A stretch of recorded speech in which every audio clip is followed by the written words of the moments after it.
Yeah, we back with another classic. Now, the other day, man, I dropped one of my best videos of all time. It was entitled, take a look up on the screen, Power versus Morality, King Henri Christophe, Case Study. And in fact, the other day, I posted on my community tab, take a look up on the screen.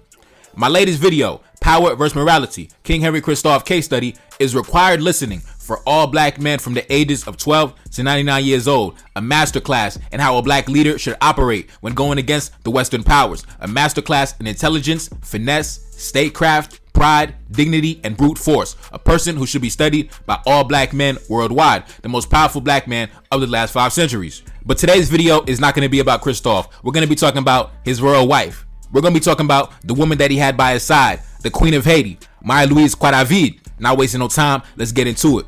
Marie-Louise Coidavid was the Queen of the Kingdom of Haiti from 1811 to 1820 as the spouse of Henri Christophe.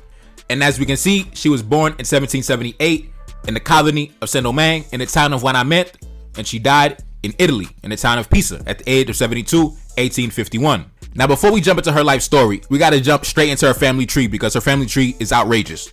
As we can see, she was the daughter of a man named Marie-Louise Coidavid and the daughter of Celestina Coidavid. Marie-Louise Coidavid, this was a free black man or perhaps a free mixed race man, and her mother, Celestina Coidavid, was an enslaved black woman. And though we have no pictures of her mother, I'm assuming her mother was one of the most beautiful black women to ever walk the earth, because the 2 men that she got pregnant by was originally a grandson of a Corsican king, and her husband, Marie-Louise Coidavid, was a free black man who owned one of the most popular hotels in all of the Caribbean. So I don't know, man. We don't have any pictures or paintings or portraits, but I'm assuming Celestina Coidavid was a dime, bro. I'm assuming. Anyways, let's get back into it. And if you look all the way to the bottom of the page, it says she was the half-sister of Cécile Fatima. Now, let's get into that, because that's extremely interesting.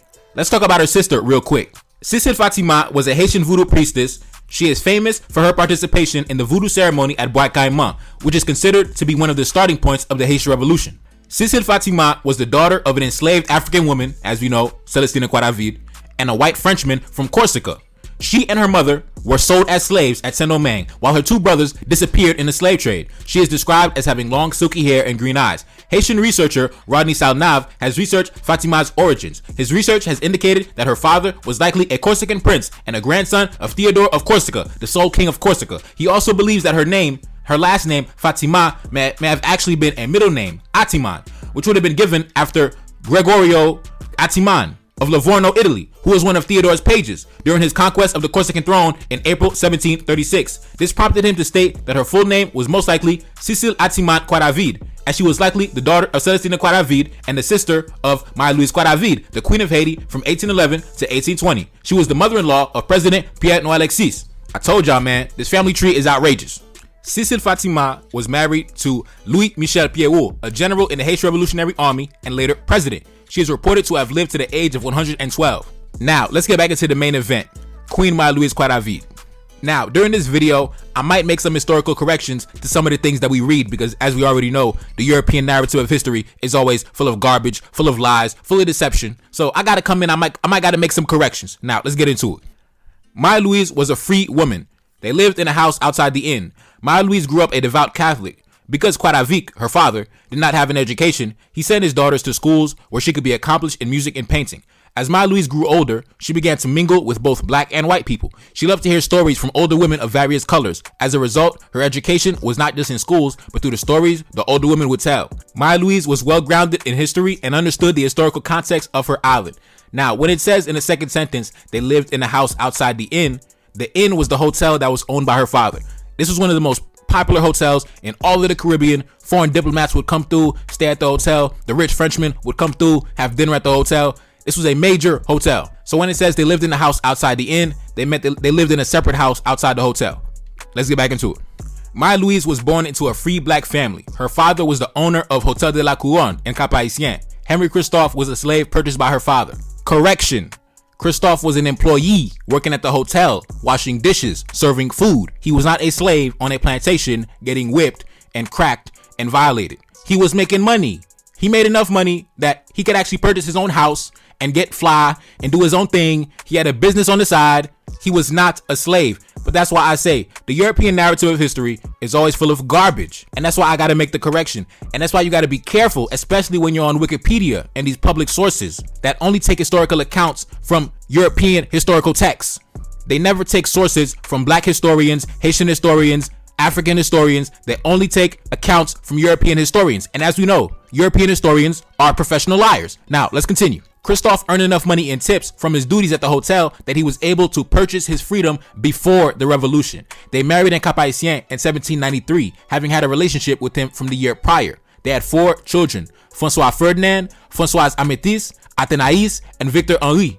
At her spouse's new position in 1798, she moved to the Sanssouci Palace. During the French invasion, she and her children lived underground until 1803. Now, one thing we got to understand, Kristoff's wife came from a business class family. She came from a business family, right? They owned a hotel, they was making money, they were free. So when the revolution popped off, she had the option to leave the colony, to flee to safety, maybe go to Louisiana, but she decided to stay back with her husband, and she lived underground for years. Now, I don't know how the revolutionary generals set up these underground networks where their families were living underground. I don't know how they did it. I wasn't there. I can't tell you. But she lived underground during the war. In other videos that I dropped, I spoke about the wives of like General Lamartiniere. His wife fought alongside him in the war.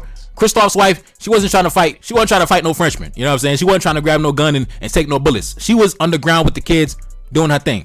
Anyways, let's get back into it. When Marie-Louise Coidavid was still a girl, a 12-year-old boy entered their household. He was born on the island of St. Kitts. He was bought by a French naval officer, and the sailors called him Christophe because of the island where he was born. When the French naval officer had no use for him, he was sold to Coidavid. Correction. Yes, Kristoff was born in the British colonies. Yes, when Kristoff came to the French colony of Saint-Domingue, he was purchased by a French naval officer, and that's where Kristoff went to the American Revolution in his early teenage years. Yes, Kristoff fought in the American Revolution, the siege of Savannah especially. Kristoff spent his teenage years down in Florida, down in Georgia, in the southern United States, and it was through his military service in the French army is where he got his freedom. When he came back to the island, he was able to obtain his freedom because he served in the military. And after he got his freedom, he got a job working at the hotel. He was employed, making money. He was not sold. He was not, abandoned because the French officer had no use for him. See, these Europeans are professional liars. All they do is fucking lie. They wake up, they lie. Brush their teeth, they lie. They write shit, they lie. Everything is a fucking lie. Now, let's get back into it. Marie-Louise and Kristoff immediately became friends. As they grew older, they fell in love with each other. She often read him history books. One day, when Marie-Louise was reading a book on English history, Kristoff decided to have 2 names, a first name and a last name, like the English. His name would be Henry because he was born in an English colony. He would make Kristoff his last name. Marie-Louise desired her lover to be a free man. She dreamed of a revolution where he could make his place on the island. She told Henry, there may be a revolution. A black kingdom may take the place of a white one. Kristoff later bought his freedom and became engaged to Marie-Louise. Before they could get married, there was a slave uprising in 1791. The two were ecstatic about the rebellion, and Kristoff joined the rebels in 1793. Now, keep in mind, when the revolution popped off, Kristoff was already free. Kristoff was already a homeowner, a business owner, already was working at the hotel. His father-in-law was one of the richest black men in the entire colony, in the entire Caribbean. So like I said earlier, he could have easily fled the colony, fled to safety, went to Louisiana, went to France, went to somewhere else, because he had the resources to do so. But instead, Kristoff decided to link up with Dessalines, link up with Toussaint up in the mountains, and join the rebels. And like I said earlier, Kristoff was a military veteran of the American Revolution. He already had military experience going back to his teenage years. So having him as part of the rebel army was a major acquisition for Dessalines and Toussaint. Now let's get back into it.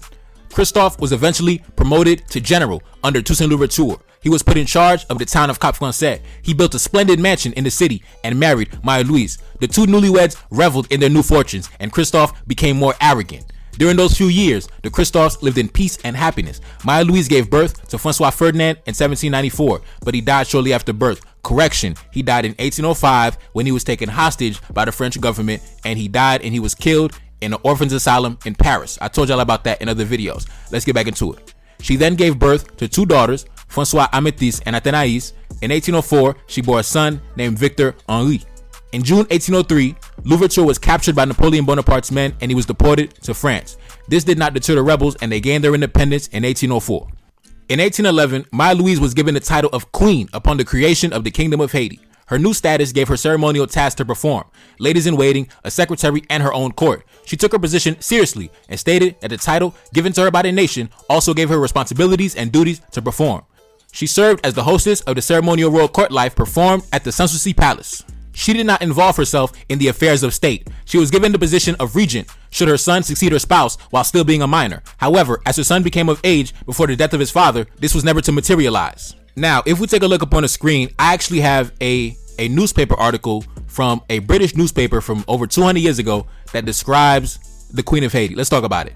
The article is entitled Haitian Court Dresses. Very superb dresses for the Queen and Princesses of Haiti have just been finished by one of our fashionable dressmakers. They are as follows. The Queen of Haiti's dress consists of petticoat of white satin, richly embroidered in gold sunflowers, terminating at the bottom with a broad gold fringe. The train of white satin embroidered like the petticoat, looped up on each side to form a drapery, with gold tassels and bullion. A beautiful gold net falls from the left shoulder and fastened under the right arm, held up by large cords of bullion over the shoulder. The corners and edges finished with tassels and fringe. A rich plume of white feathers, ornamented by combs of immense value, completes the dress. The princess's dress. The first, a petticoat of lilac satin, richly trimmed with 3 rows of gold and silver fringe, so arranged to form draperies. The body ornamented in like manner, finished at the bosom with the gold and silver cestus, with the finely executed rows from which is suspended an elegant sash of gold. And as we know, Kristoff died in 1820. The Queen was in exile for 30 years. In August 1821, the former Queen left Haiti with her daughters under the protection of the British Admiral Sir Henri Christophe and traveled to London. There were rumors that she was searching for the money, $3 million deposited by her spouse in Europe. Now, if you convert $3 million from the early 1800s to the money of today, that would be somewhere between $70, $80 million. But as we all know, that was chump change to Kristoff because when he passed away, he had a fortune of damn near $10 billion in modern currency. Now, let's get back into it. Whatever the case, she lived the rest of her life without economic difficulties. The English climate and pollution during the Industrial Revolution was detrimental to Marie-Louise's health, and eventually they decided to leave. In 1824, Marie-Louise and her daughters moved to Pisa in Italy, where they lived for the rest of their lives. Marie-Louise dying shortly after their arrival in Athens in 1839. They lived discreetly for the most part, but they were occasionally bothered by fortune hunters and throne claimers who wanted their fortune. Shortly before her death, she wrote to Haiti for permission to return. She never did, however, before she died in Italy. She is buried in the church of Saint Donino. Now, for those of y'all who are more curious about life during the reign of King Henri Christophe, go to my playlist section. I have a playlist entitled The Most Powerful Black Man of the Last 500 Years. It has over 30 videos, hours and hours and hours worth of content. And I would recommend you to watch that entire playlist before you go doing independent research because, like I said, the public records that are available, they take a lot of narratives and sources from Eurocentric texts, Eurocentric historians that pretty much lie on Kristoff, slander Kristoff, because when Kristoff was in power, Napoleon Bonaparte had his media, had his writers, had his historians slandering the image of Kristoff all throughout Europe, all throughout the world. And a lot of those historical narratives continue to be maintained throughout this day. And pretty much all of that shit was fake, fraudulent, and a bunch of bullshit. But I took it upon myself to take narratives from Haitian historians, Haitian historical texts, and I gave you the true, authentic account of King Henri Christophe. Not from the European writers, not from the European sources. Fuck them lying ass pieces of shit. I give you the real hard facts. So go check out that playlist after this video. And in fact, I'm actually going to play some footage from that documentary where I actually talk about how life was for the Queen of Haiti and her daughters when she left the country and she resettled in England and then she moved to Italy. But before we get into that, take a look up on the screen. I have a very interesting news article. I believe it's also coming from a British newspaper, if I'm not mistaken. Or it may have been written by a British man who actually visited Kristoff's territory when he was on the throne. And it says this: P.S. On reading over this long letter, I find I have omitted to mention a rather singular corpse of which the Queen of Haiti is the commander. It consists of 50 women, dressed after the fashion of Amazons and armed with bows and arrows and sabers. I did not see them, but was informed their costume was particularly handsome and rich. These ladies are not intended for actual service, but merely as an addition to the Queen's retinue, as well as a memorial of some female patriots who particularly distinguished themselves during the Revolution. The quarters of this troop are at Sanssouci, that's the palace. They are generally ladies of rank. I heard a good deal of this beauty of their horses, which are selected for them throughout the whole kingdom. You will receive with this some Haitian publications and gazettes, together with the liturgy of the Church of Haiti, which a good deal resembles our own. So yeah, I believe this was a letter written by some British dude. I don't know who it's from. I don't know who wrote it, But yeah, it describes the Queen of Haiti's personal bodyguard. Like I told y'all, Kristoff had his own personal bodyguard. He actually got foreign mercenaries directly from Africa, from the kingdom of Dahomey, to serve as his personal bodyguard. And his wife also had her own bodyguards of female troops. So yeah, man, not wasting no time. I'm gonna run some footage from my documentary that I put out. Go to my playlist section, The Most Powerful Black Man of the Last 500 Years. And I'm gonna play the part where I talk about when Kristoff's wife left the country and went to Europe. And for a year after she left, she lived with the family of British abolitionist Thomas Clarkson and his wife. So I'm gonna run the footage, not wasting no time. Let's go. The arrival of Madame Kristoff and her two daughters in England placed the abolitionists in a new position. Since the beginning, their efforts had been at a distance. Now they were confronted with the care of these unfortunate women. I saw the ex-Queen of Haiti yesterday and her two daughters, wrote Zachary Macaulay to his wife on September 20th, 1821. If she had, you might have rested perfectly easy on the score of morals. I have no doubt, whatever, that the young women are perfectly modest and virtuous. Neither mother nor daughters will be dependent on anyone except for counsel and kindness in this land of strangers. They will be amply provided for from their own resources. So basically saying, listen, Madame Kristoff, Queen Marie-Louise Coidavid, her daughters, listen, they got that paper. It is said that Kristoff left behind somewhere between $70 million and $100 million for his wife and children. Translated to the currency of the time, it would be around like $3 million, $4 million. And it is said that when President Jean-Pierre Boyer invaded the kingdom and incorporated Kristoff's territory, it is said that they found close to 250 racks in the palace and about $40 million in a damn citadel. 250 racks in 1820, translated to today's currency, would be about $6.3 million. $40 million in 1820, translated to today's currency, would be about $10 billion in modern US dollars. So essentially, Kristoff's wife and daughters were able to escape the island with about $70-80 million, and Kristoff left behind about $11 billion. Now, it's my opinion that she did not know that he had all that paper stashed away somewhere. In fact, in my opinion, I don't even think that he even told her. He probably told her, look, I got about 70-80 million for you. You're going to be straight. And that 10 billion essentially was going to go to the construction of the country. And that is why Kristoff never allowed any foreigners to even ascend the mountain towards the citadel. That is why Kristoff would be up in the citadel chilling. Nobody knows what he's even doing. And only certain people would be allowed up in the citadel. Members of the royal family and also high members of government. It wouldn't just be something that's a free-for-all. Y'all remember in part 1 or 2, those two white boys from England tried to go up the mountain to the citadel. They spent the night in jail. So the citadel was top secret. Clarkson and his wife received Kristoff's family as house guests for nearly a year. Their gentle dispositions, their gentle and correct manners, and their enlightened minds soon won the affection of the Clarksons. Wishing to free them from any worries, Clarkson not only insisted upon a curtailment of their expenses while they were his guests, but also supervised the investment of their funds, including the money realized by the sale of their jewels, and the balance, £5,000 and £6,000, which the king had sent to him. So now Kristoff's wife and his daughters, they're in England, right? So now they selling their jewelry, they selling the ice, you know what I mean? And in fact, Kristoff had sent £11,000 to Clarkson because I guess he was going on political missions running around Europe on behalf of Kristoff, and translated that £11,000 to modern day currency, that would be about $1.1 million or 1.1 million pounds, I should say. So listen, man, Kristoff, big paper, big racks. He threw $1 million at Thomas Clarkson, like, yo, bro, go handle my business, man. You know what I'm saying? Go handle my business, playboy. Y'all got to keep in mind, Kristoff is now passed away, 1820. Black men are still, by and large, under the whip and chain of chattel slavery. So this is what makes everything happening throughout the life of Kristoff so enormous, because of the society that he was currently navigating and that is still currently going on. So even his wife and the daughters, you're talking about a group of 3 black women that got close to $100 million to play with right now. All thanks to the genius and the work and the grind of their father and her husband. So listen, man, handle your business, man, because when you die, your family gonna thank you for it. Your family gonna be blessed when you pass away, if you handle your business properly. Some people describe Kristoff as often cruel and overbearing. Other people described him as having a spirit of toleration and love of his subjects. When he came to power, in the midst of anarchy and disorder, he correctly estimated the people he was called upon to rule. The severest measures were necessary. Any sign of weakness threatened the success of his ambitions and his life as well. But even if Kristoff failed in self-mastery, his restless and impatient spirit, rising above personal gratification, never ceased to envisage the future of the Haitian people. If God blesses my handiwork and grants me sufficient time, he had written, I hope that the inhabitants of Haiti, overcoming the shameful prejudice which has too long weighed upon them, will soon astonish the world by their knowledge. He was cut off in the midst of his endeavors, his work unfinished, Yet he was, in the fullest sense of the term, a great man when we consider his entire story, wrote Zachary Macaulay.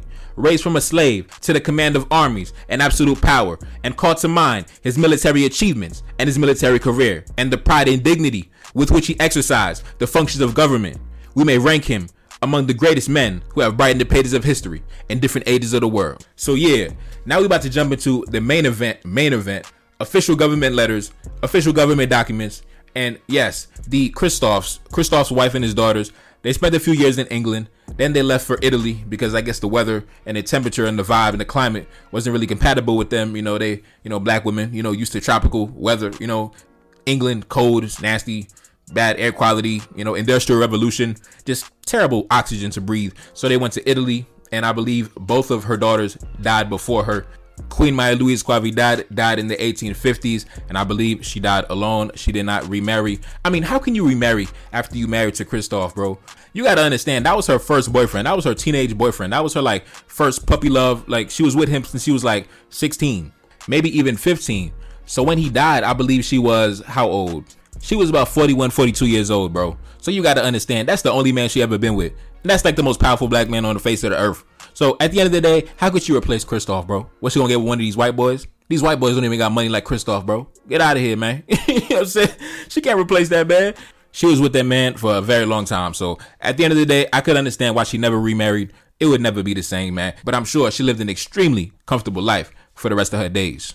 Reincarnated, I'm back in original fashion. I left on a horse and came back in the ass, and I left with abundance and came back to famine. We used to be pyramids, now we be rapping. Look how the mighty have fallen. Used to be running, now we be walking. When you be cooning, that's when they applauded. Selling your soul, your sons and your daughter. Gotta come up in this shit, they stuck in the mix. Really, my heart it be breaking. That's why I'm stacking that paper and handle my business. Pass it down in generation. Talking about money and power and building a nation. That's a deadly combination. Never be watching the TV, they pushing agendas, falsifying information. No, they got malice intentions. Step in the room and I'm feeling the tension. Enemy watching, he blocking my vision. Paying for the check cause I need my redemption. Building my kingdom, I need it protected. Ready for war like a young Money Congo. Never decided the team is the motto. Up in the crib and I'm whipping up waffles. Up in the crib and I'm smoking gelato. I'm chilling, I'm taking my pain and make it ambition. I'm blessed by the gods, but I ain't religious. I came for the power, they came for the bitch. They making no hourly wage, I got business. This shit is an art and they could never be taught. Selling my soul, I can never be bought. Play with my money, I see you ain't caught. Run to the check and I do it for sport. Babylon falling, I go to the source. Packing my luggage and go overseas. Shorty be with me and she so elite. Shorty be chocolate, I'm calling her Hershey. Secret intelligence probably gon' murk me. Don't fuck with brands cause nigga I'm Haitian. Say the wrong shit and you're smacking their faces.